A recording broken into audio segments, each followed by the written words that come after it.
Western analysts say the Russian military is falling short. We went through dozens of videos from the first 6 weeks of the war in Ukraine to see what they show. And we saw evidence of expired food rations, aging military vehicles, tanks without fuel, and plenty of other surprising details to support that. The expectation was that the Russian military would do quite well, but so far they don't seem to be doing very well at either the tactical or the operational level. Most Russian forces have retreated from Kyiv, but some Western powers are still wary of what Putin has planned.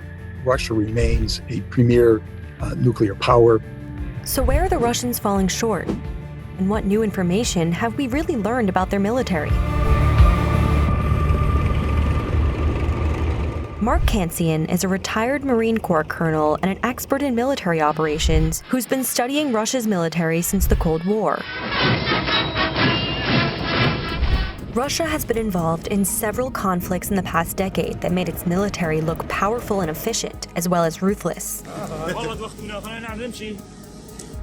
This time, things haven't gone as Mark expected. The Russians have been conducting this operation on a shoestring. In 2014, when the Russians took over Crimea, they did that swiftly and quite effectively. In their operations in Syria, they were brutal, but effective also. So we expected that their operations in Ukraine would be similarly effective. From 2015 to 2020, Russia spent an average of $65 billion annually on its military. In comparison, the United States spent more than 10 times as much during the same period.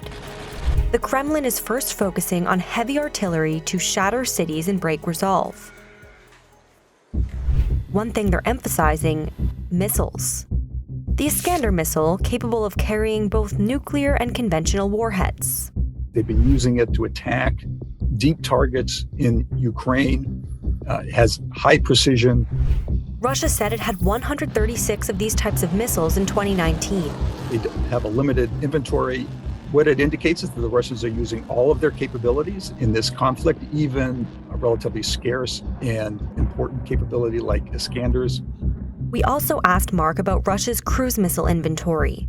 The Russian cruise missile inventory tends to be on the older side. The Russians don't have a whole lot of them. This is a 3M54 caliber, which gets launched from sea to land. Cruise missiles fly like unpiloted aircraft and are typically precision, guided. This missile landed at a bus terminal in Kyiv. Mark says the model came out in the 1990s and has been continuously updated. But this armored vehicle he can identify right away. It was found just a few miles from Kyiv. This is the Gvozdika self-propelled artillery.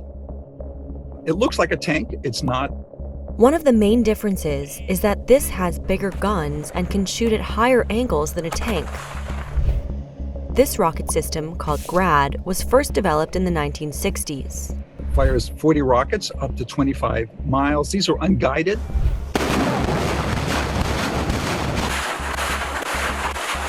They can be very effective against troops, but they're also very dangerous for civilians because they spread out and they're not very accurate. It's certainly one reason why you're seeing civilian facilities being hit. It's hard to know which weapons caused which damage, but scenes like this show that civilian targets across Ukraine have been totally destroyed. We've learned the Russians have a wide variety of drones, including this one, a Russian Orion drone. This appears to be a reconnaissance drone.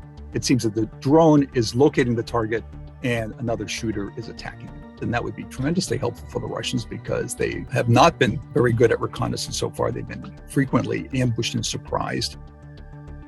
But Russia does have about 300 modern combat aircrafts positioned within range of Ukraine, including the Su-34, with its double tail that helps it change direction at high angles. Russia deployed it in the northeast of Ukraine.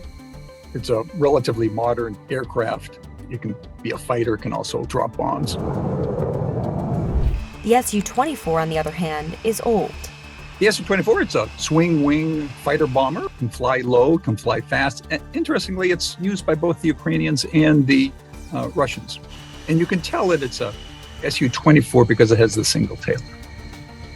But experts say Russia has limited quantities of precision-guided air weapons.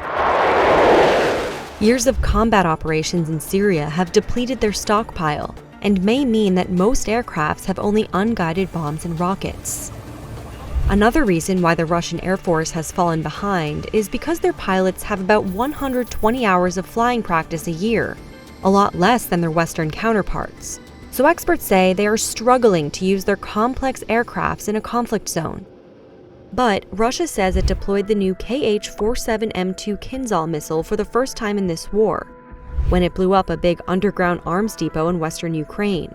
The Russians claim the Kinzhal can hit a target up to 1,200 miles away, and that it's hypersonic, which means it can fly at 5 times the speed of sound.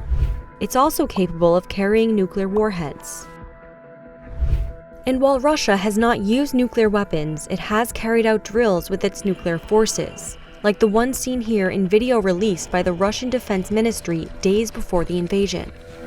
Mark says there's more to come from Putin's army. They're pulling in additional forces. We're also seeing more air activity, more drone activity. But the Russian military has some issues. Soldiers have been leaving significant resources behind on the battlefield. Take supplies, for example. Here, Ukrainian soldiers found a field full of abandoned Russian tanks. And in this video posted to Twitter, we see Ukrainian farmers towing Russian armored vehicles. Same thing here. Why were they abandoned? It's almost certain that they ran out of gas. If they'd been captured, they probably would have shown some damage, but on most of them, we don't see that.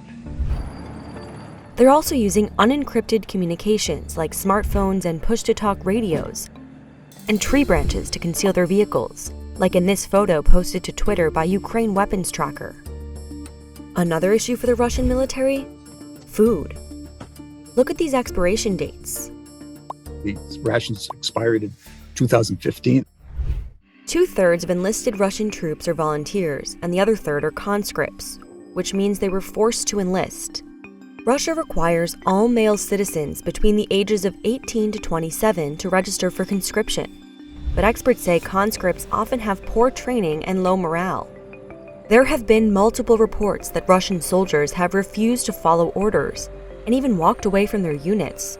So high-ranking officers moved to the front lines instead and were exposed to attacks. So far, Ukraine says it's killed at least 6 Russian major generals, an unusually high total for senior officers.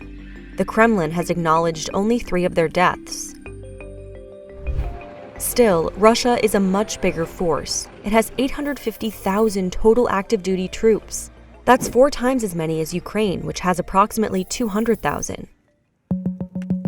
We've also learned about the message the Russian military is sending to its own citizens tied to the symbols that show up in these videos released by the Russian Ministry of Defense. These are ZILs, standard heavy trucks the military has used since the Soviet era. What sticks out here are the Z's on the trucks. Z seems to be the most common, but we've also seen V and a couple of other symbols. The Ukrainians say they designate who the vehicle belongs to or where it comes from. What is interesting is that the Z has been taken up by Russians to show support for the war, and people sporting Zs and Zs appearing in a variety of venues. Like this image of a Russian gymnast sporting a Z on his chest. I think you're probably going to see more of it as the Russian government emphasizes the nationalist elements of the conflict. The Russians have said that it stands for victory. And Soviet flags are making a comeback. It harkens back to the days of the Red Army, which was much larger and victorious in the Second World War, which the Russians called the Great Patriotic War. It's also harkens back to when Russia was a superpower and resonates with Putin, who looks back on those days with nostalgia. But in this war, the losses are quickly racking up. Ukraine claims to have killed more than 15,000 soldiers. But as of March 25th, Russia had admitted to losing only 1,300 troops.